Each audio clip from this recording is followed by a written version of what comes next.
Welcome to Mary McCorvey Experience Over Expectations podcast, which you can find on YouTube, Substack, and any place you find your podcasts. Be sure to subscribe today. Hello and welcome to Experience Over Expectation. Today we're welcoming Steve Cooper, who Earworthy recently called one of the best podcast interviewers in the business. No pressure there, Mary. And he's the host of popular shows Cooper Talk and Coop's Comedy Corner, as well as the founder of the very successful organic networking groups Cocktails with Cooper and Coffee with Cooper. So we got Cooper all around and around. He's also a professional stand-up comic, a published author, and a sought-after moderator, as well as an accomplished public speaker. So thanks so much, Steve, for joining the show today. Thanks for having me on. I'm excited. Yeah. So you and I live near Philadelphia, and we have something in common which brought us together for the first time. What is that? You know my mother-in-law and I stand-up do. comedy. I'm stand-up comedy. Mother-in-law, Yep. mother-in-law.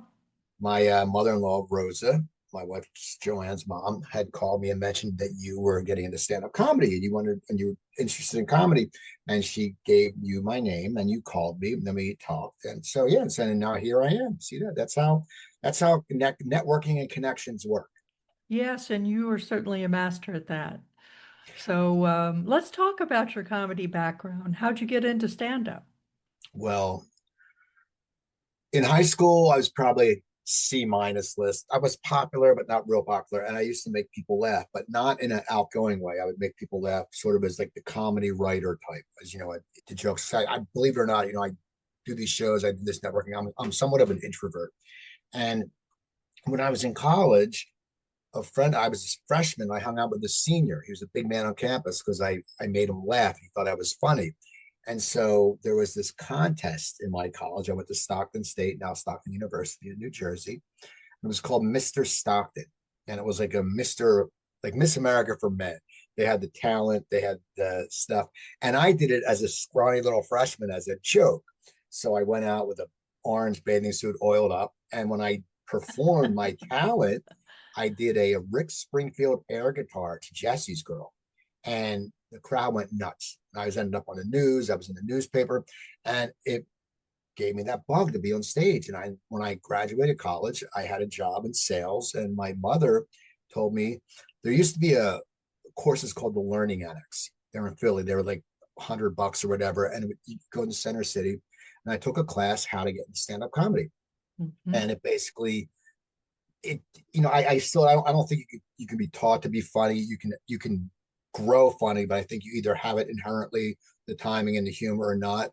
But it ended up getting me on stage, and back then that was 1988, and there was a few clubs in Philly, and I got a job working at the Comedy Factory outlet, because we got good stage time because we worked there, and we got to watch the masters, all the headliners. We got to really examine it. So, and from there, I just met people, started getting work, and then for about 6 years, I was on the road. I didn't have a weekend off. I worked constantly, and so it was a crazy path. But back then, there was so much comedy that it wasn't that as hard to get started as it is now to become a working act. And you went to LA and lived in LA for a while? Yeah, I lived in LA. I lived in LA for 17 years, and I did some stand up there. I did some TV stuff, and then I did some corporate restaurant marketing, because in LA it's so hard to make, if you don't have a TV show, it's so hard to make a living that people think it's all this glitz and glamour.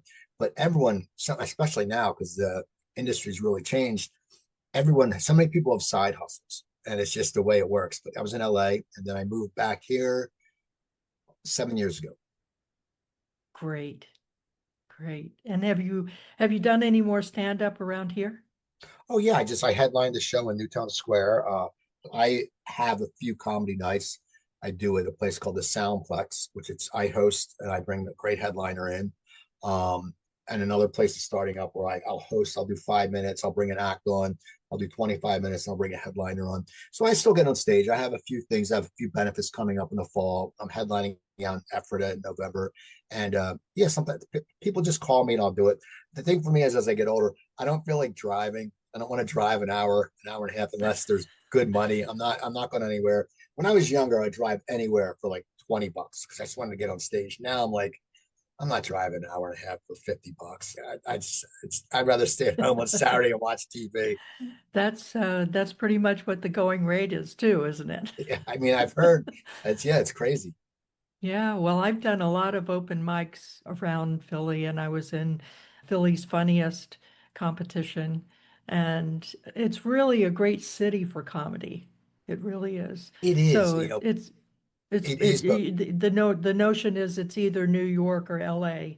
And that's there's a lot to be said for that, no doubt about it. But Philadelphia is really coming into its own. well, Philly, Philly's a place that's always been a place to really earn your chops. It's changed. Like as I said, there was a booker named Andy Scarpati who has the comedy cabaret in Hmm. Doylestown now. But years ago, there was one of the funniest comics ever, and he's still out there named Grover Silcox. He liked me, and I did a gig with him. We drove to State College. I remember I was getting paid $150. I was like, "Oh my god, this is unbelievable!" And I think we got a hotel. We each got a hotel room. I was like, "This is show was this?" And he came back and he told Andy Scarpati I did a great job. And it was so different back then that Andy called. We couldn't do emails, and gave me 35 weeks of work.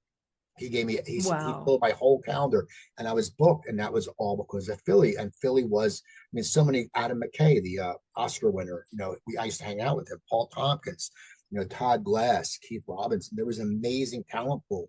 But even now, Philly's something where it is a city. As people forget, it's a city. It's one of the top 5 largest cities. So you're going to have good scene there because you're going to attract hip people and you're going to have hip crowds. Well, the thing that I found out about comedy in Philadelphia is that it really is a great community for comics. People get together and we really support each other and meet up at different events and things like that. And it just is. I want to ask you, what is it about comedy that you want people to know? And you mentioned this a little bit ago about you're really an introvert. And so that happens. I've understood that about a lot of comics. And what is it about comedy and the choice of becoming a professional comedian that you would like to share with the audience? Well, the one thing I will actually before about being professional, one thing I do want to share, and I was talking on Coop's Comedy Corner, my friend Steve Mazon, who did Letterman, did a great documentary. He had cancer and he wrote a documentary. He wanted to get on Letterman, and it's called Dying to Do Letterman. And we talked, the one misconception a lot of people have is that comedians are just like mentally dysfunctional. Like they think we're Right. just like because they hear like you'll hear the stories of like Red Fox or Kinnison, but most comedians I know are college educated. They're very intelligent because you have to be because you're Hmm. you're formulating a joke. I mean, it's hard. Like I interview for Cooper Talk a lot of musicians, and where I can't conceive how they can write a song, they can't conceive how I can write a joke. And I think so. A lot of times people just think comics are just like some street urchins, just hanging out, whatever, Right. smoking cigarettes, doing Right. drugs. And it's not true. I mean, the ones that last, because it is a business. The also thing is, if you want to become one of the mindsets is you're an entrepreneur. People don't get that. People, because Hmm. in the business world, when I started out, I mean, you had to and it was before the internet. So you had to go out and get your tapes, you set, get someone to record your set. Then you put it on a VHS tape, which is like $2. Then you got to mail that to a guy who has 100 tapes. That's like $4 to mail. Then you have to put a press kit together. So you're actually running your own business. So I think when, for comics people who get into professional comedy are really smart. And I think they're the people that never wanted to work a corporate job. I know so many Hmm. comics who had that corporate job. Wayne Cotter, great Philadelphia comic, was an engineer. He was going to take over for Carson. Finally, after like his boss was like, if you ever want to come back, but I can tell you're not into it. And I think that's what the people know. When you want to become a stand-up comedian, you have to have a business sense. You have to Hmm. take it seriously because it is a job. Like when I was back performing all the time, well, I love to party, but I always went on stage sober. I would never like something that you want to no, you because you treat it like your job. And when you That's go up, right. no matter where you are, you can have 8 people, you can have I was at City Winery in front of 400 people. Okay. You attack that crowd the same way because whoever's there paid. and you want to give those 8 people the most. I mean, I'm hoping to answer your question. I'm not really sure if I am, but I think Yeah, yeah, I just you think are. you have to, if you want to be a comedian, you have to go for the long haul. When we were it was funny back in the day, if a comedian came in, open mic in Philly, and we were all, new comics, and they were like, "Oh, yeah, I'm doing this to get a sitcom," we'd hate them because we're like, "No, Oh, you come no in, come in to doubt do this, do about it. comedy. You come in to do this is That's comedy. exactly right. This It's isn't an a art stepping form stone." that you do. And yeah, and that's the thing. You have to be dedicated. I mean, I'm not dedicated. I mean, I had a show. I had to do 40. Actually, I had to do 50 minutes a few weeks ago, and I was nervous. Because I'm doing 20 minutes here, 30 minutes here, and I actually practiced a little bit in a day, and I never practiced. I have a ton of material, but I had to take it seriously because my friend Hmm. asked me. He said, "Coop, you have to headline." I said, "I'm fine being a feature." He's like, "No, you have to headline." So he pushed me, and I said, "Okay," because it was just laziness on my part. I was like, yeah, "I'll take the easy route out," but I had to. Even this part of my career, I had to concentrate and I had to practice because bottom line is he's paying me. I drove over with him. So if I was bad, he Yeah. drove home, it'd be a very quiet ride home. Well, tell us the difference. So, my experience with stand up and improv is that I love stand up. That's what I choose to do. And that's the art form that I choose to pursue. And I probably do that because I'm not very good at improv. And I really, really appreciate the opportunity to do and I want to ask you about the difference between improv and stand up because a lot of people don't understand it. I also want to ask you about, your process for writing jokes because every comic has their own. So let's go with improv and stand up first. Well, the traditional improv, which I know friends from Second City, it's a group. That was a traditional improv. They did a group of people, what's called I forget, people yell out ideas and they do that. But for a comic, improv is thinking on your feet. Now, what a Hmm. lot of people don't know is I was working with this girl. She said, "Man, you're so, just off the top of your head." I'm like, because that's years of work. Like I have bits in my head where someone can say something and I have a response. It looks like it's coming right off my head. It's because you're thinking on your feet. But improv is something, it's hard. When I started out, I was afraid of the crowd. I was so afraid if someone would like heckle me. I was terrified. And finally, one guy said, comics used to hang out at Nick's Roast Beef right there on Market because the Comedy Factory outlet was on Bank Street between Second, whatever, between Market and Right. or whatever. And they said, "But Coop," they said, "you're really quick on your feet when we're hanging out, busting each other's chops." So I wing it. It's going without a net. So when you're improv, when you have your act, but see, I do my act a lot different. I don't know what I'm gonna. I mean, I have bits, but I don't know what order of because I'm one of those people that if I don't get a laugh, I go into nervous attack. Like even though I'm doing fine, if one bit doesn't work and I shuffle into something else. So my whole act is pretty much improv, but of bits I have written, if that makes Exactly. sense. It Because you does. have it. I know comics who go order, boom. To me, that was always boring. That's like having a regular job. That's like going to Hmm. your office when you sit there and you go through it's rote, but this way. So improv, when it comes to stand-up, improv is just thinking on your feet. And it's something and it doesn't happen overnight. And sometimes you're going to fall flat on your face, man. You're going to sit there and say something to the crowd, and they're going to go, "Oh." But if you're likable, and that's the whole thing also with improv. If you're likable, you can get away with anything. Like, well, I can Yeah. say something to a crowd that someone else couldn't because I'm a harmless person. So that's my take on improv. Traditional improv is an art form too, but it's not comedy. It's improv is just thinking on your feet and working with the And crowd. having those bits.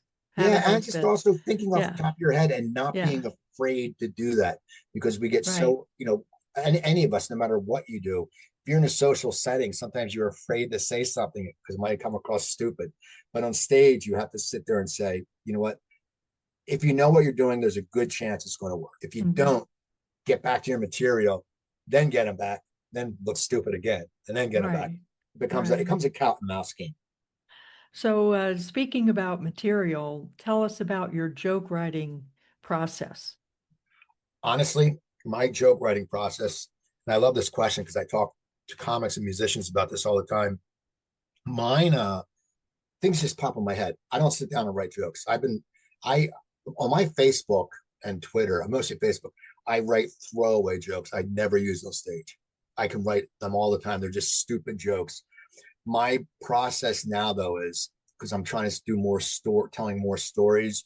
Because when you do shorter bits, to be honest, I'm getting older. It's not that easy to remember 75 jokes. Because you sit there and you go, let's do a longer bit. So when I do a story, when I write, if I get an idea for a story, I'll lay down or I'll sit there and I'll write it in my head. I don't write it down, which is stupid. I should write it down. I don't write any material down. I have a notebook that I have bits because I had a guy say, "Hey man, you should do that bit," and I forgot about it. So I just think it just pops to me. It just comes to me because I can write like short stories. I optioned a screenplay years ago. I can sit down and write that way. But for comedy, it just has to come to me. And once again, from doing it so long and having so much material, I mean, I used to write for a website in LA where I had to write 45 jokes a day. Okay. It was Right. an internet site. So you just learn and you learn what's good. So now it just pops in my head. I'll occasionally say to my wife, "Hey, you think this is funny?" And Joanne will go, "No." And half the time she says, "No, I'll keep it," because we have different sense of humors. I mean, like I do a really stupid bit that everyone loves. She hates it. And I have to do it because Booker always says, "Does this, do this." But I just, for my writing process, it just pops in my head, but I do know people who just sit down and are meticulous with working the craft with the words. And the thing is, there's no correct way. It's comedy. It's so subjective. It's like anything. There's no right way. Do you sit down and write, or does it pop into your head?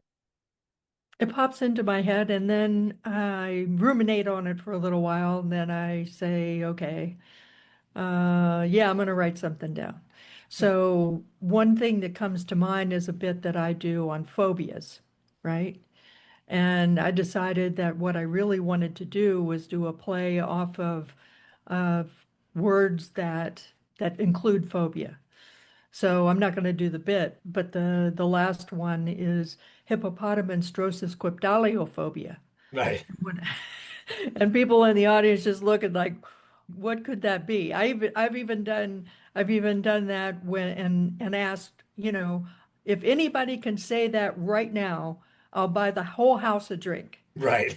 Well, what's funny about that is Oh, you know that's what that word stands for? You know I what that have no word idea. is? Is It's afraid of a a fear, hippopotamus? it's a fear of long words. Okay, there you go. No, but see, that's also goes back to the writing. That's what the beauty of writing is, and working it out on stage. You can sit there and you can write something and you'll do the bit or you'll write it. And I do that a lot with my Facebook. I'll see Facebook memories from a year ago, a joke I posted. When I look at it now, a year later, I'll repost it because everyone forgets it, but I'll rewrite it a lot. And that's the thing. Mm, That's a beautiful about comedy. You can sit there and when you have that bit like your one with the phobias, you can always add to that because once you start doing that, you can just make stuff up. People won't even know. I mean, you can just make up that's phobias exactly right. because no one's going to That's look it up. exactly Oh, what? right. Because I'm like, oh, Mary's wrong. So that's the thing. That's what's great about writing. You can always just there's no end to it. There's no end to comedy writing because you write all the time and it's not all going to hit, but that's okay. And you'll notice as you go through and you get on stage more, you start to know what's going to work and what's not. And you sit Right. there and you go, you know what, this bit's not going to work. And you also have to be, you don't want to be offensive either. That's one thing I do about my joke writing. I'm off color on stage, but I don't want to be offensive because I think I don't find that funny. I don't find Right. being offensive funny. I find it a cop out. Yeah, Is that the best you could come up with? yeah. Right. I mean, for comics to try to be real edgy. I think that too. The F word though, I use that a lot. I love using it. But I always learn you never use it as a verb. You never use it as a Yeah. verb. Never. Yeah. But so and sometimes it just drops out. So I had to work a show completely clean, and it was fun, but it was just different. So I was like, oh, I better Yeah. laugh. It's Hey, let's switch over to your new career as a podcaster. I mean, it's hardly a new career. You have interviewed more than 1,000 people, right? right. I have three podcasts. Cooper Talk. I started in LA 14 years ago. I've interviewed over 75 members of the Rock and Roll Hall of Fame, Oscar winners, Emmy winners. It's humbling. It's very Yeah, humbling. I I imagine it is. just Yeah. interviewed Chris Sarandon, who was in The Princess Bride and Dog Day Afternoon, and you sit here on Zoom and you're like, oh my God, I'm talking to these other people. And then I have Coop's Comedy Corner, which I did that through a company called Comedy Trainwreck in Philly, and there I have mostly comedians and comedy writers. Some of my friends have won Emmys. I know some guys from Everyone Loves Raymond, and we just talk about comedy and the craft. Tonight, though, I'm doing it different. I'm having two guys who wrote a book about the heavy metal scene in the 80s in Philly. And I just thought it'd be something different. And then I have a show called The Coop Tank, which actually just got nominated by Earworthy, which you had mentioned I called one of the best interviewers. I just got nominated for Best Local Podcast for Earworthy Independent Award. Oh, And the Coop, congratulations. thank you. The Coop Tank is, I started out as a one-on-one interview with my friends like Tony Luke Jr. and Joe Conklin and Dave Raymond and local business owners. And then I changed it to a format with a business roundtable. So I do that now, and that's the third one. But yeah, so I've been doing podcasting for a long time. When I started, it was on an internet radio station in LA, and there wasn't a lot of podcasts. It was so easy to get guests because no one was doing them, and it Right. changes. So it's something that I love. I love talking to people. I love it. I love hearing their stories. And as I said, my first one, Cooper Talk, I'm a huge 80s music fan and music fan. When I can talk to these musicians about the songs I love, how they wrote them. And I mean, I had Stephen Van Zandt on, and we talked about the whole New Jersey scene, and we talked about the Sopranos, and it's just it's something that it's just cool. Hmm. Someone can you describe it? I can say it's just cool. Like I get to meet these people that I have been fans of, and I always get people who I know their careers. I get pitched so many young bands. I want older people. I want to know. I want this. My guests have to mean something to me to be on my show. Well, what is a question that you wish one of your guests would have asked you? My guests never asked me a question. I know that. That's why I'm asking you this one. I don't I don't want them to ask me anything. And the reason being is my guests, my show, my listeners don't listen for me. They listen for Uh-huh. my guests. It's all my show is all about my guests. I don't do it for the attention. I concentrate on my guests. And that's why I get good recommendations from other actors to other actors because the show's about them. Cooper Talk is about my guests. It's not about me. Once again, it goes back to being an introvert. It's not about me. I mean, I love when people, and people have to learn that. I know John Wade, who sang Missing You, someone posted his, they go, oh my God, John, that's the best interview I ever heard. And I'm like, well, where's my credit? I asked all the questions. But you have to learn that being a podcast host, it's like being a property manager. Like if you're a property manager in a building, and you do a great job and you get the plumber there in 2 minutes, no one thanks you. But if you do it, you get it for 2 days, they complain. It's just like podcasts. I had some goth band, guy from a goth band. The girl's like, oh, I wish you should have asked these questions, more questions about Bauhaus. And I'm like, well, his PR person wanted me to talk more about his solo career. So people always complain. But I don't like, as I said, my guests, and a lot of times they're actors and they want to talk about themselves anyways. They Yeah. don't care about me. I'm just tossing them questions. So, what do you think about Stephen Colbert being canceled? Well, I don't watch a lot of late night TV, but I do. Joanne watches it, and I think it was a money thing. The one thing I hate though is if you watched his show, he also made fun of Biden. He made fun of both sides, and that's the thing. I think now everyone says, "Well, Carson." Well, but if you think back, politics is different back then. It wasn't all over the paper, and people get to this. I mean, of course, late night hosts are going to take shots at whoever is the president. It's Right. always been like that. SNL did it. Chevy Chase falling off, Gerald Ford. But I think they were losing money, and I think there was some personal issues there. But it's just bad because Letterman was like my guy, watching him from NBC, and then Right. him moving to CBS just to see a late night franchise because that's done now.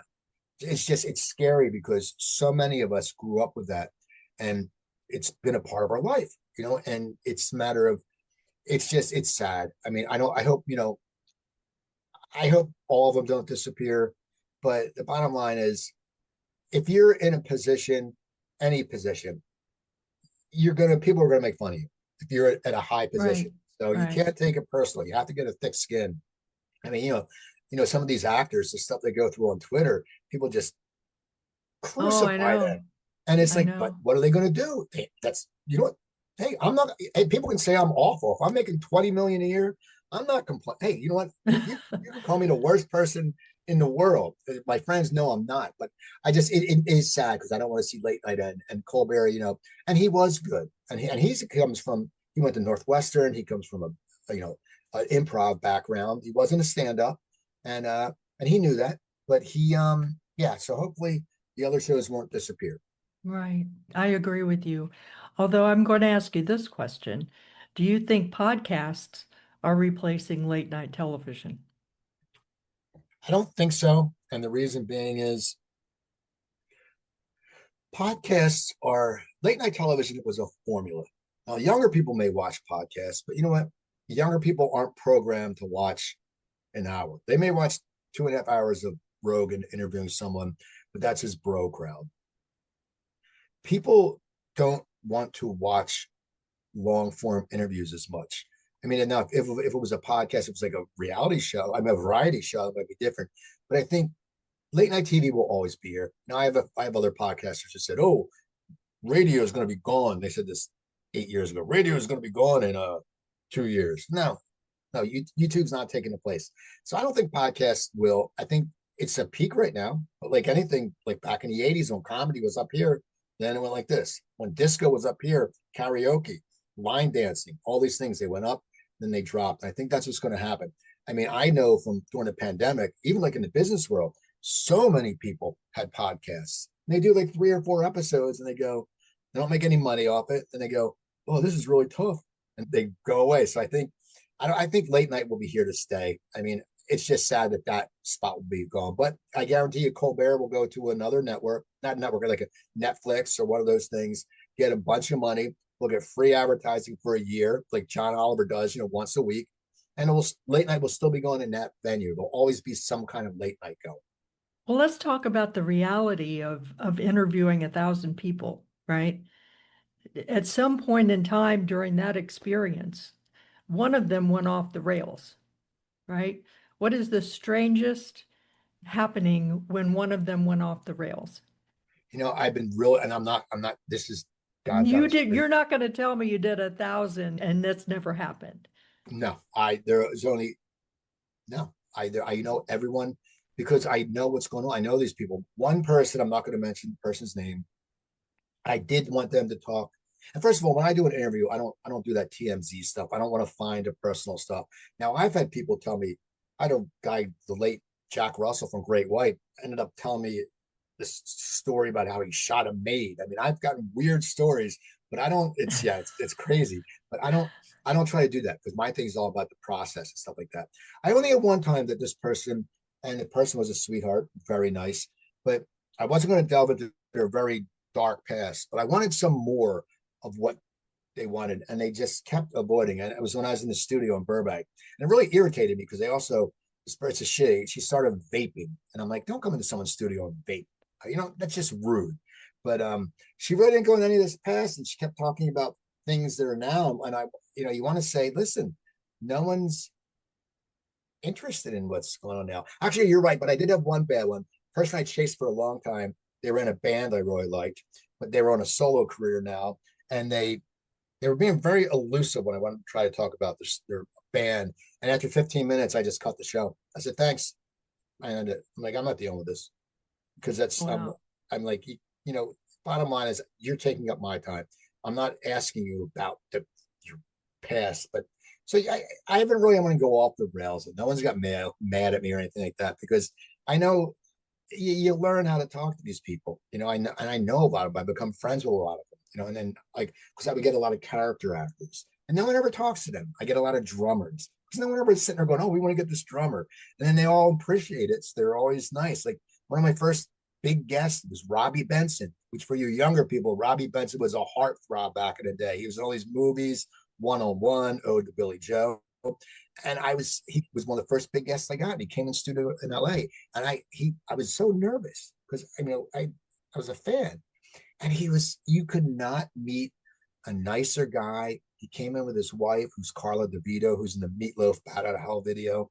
And she was so sweet. And he had just written a book, and I had gone through some hard issues. And he's like, you should sue the doctors. And when we got up there, and he was just like the kindest person.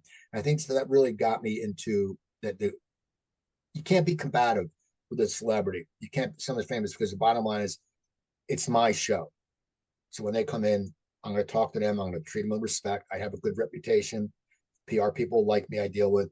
So it's like, I really haven't go off the rails. And now watch, next week I'll have an interview and the person will go crazy and I'll go, Mary, what did you do to me?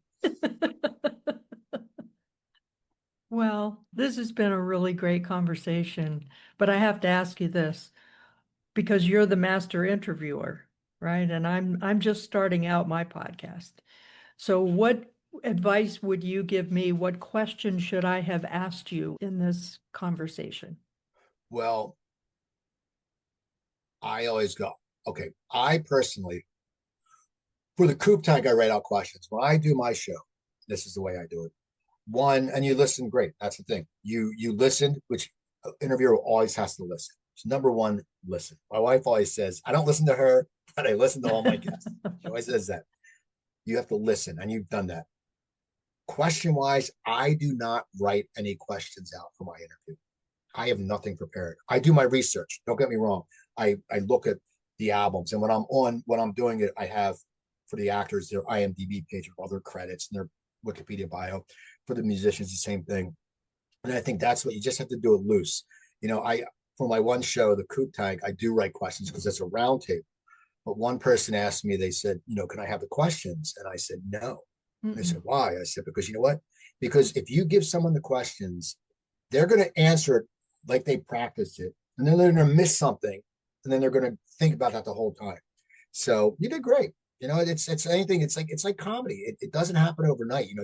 It's interview. That's what people don't get. The interview process, it's tough. That's why, so many people just hang around.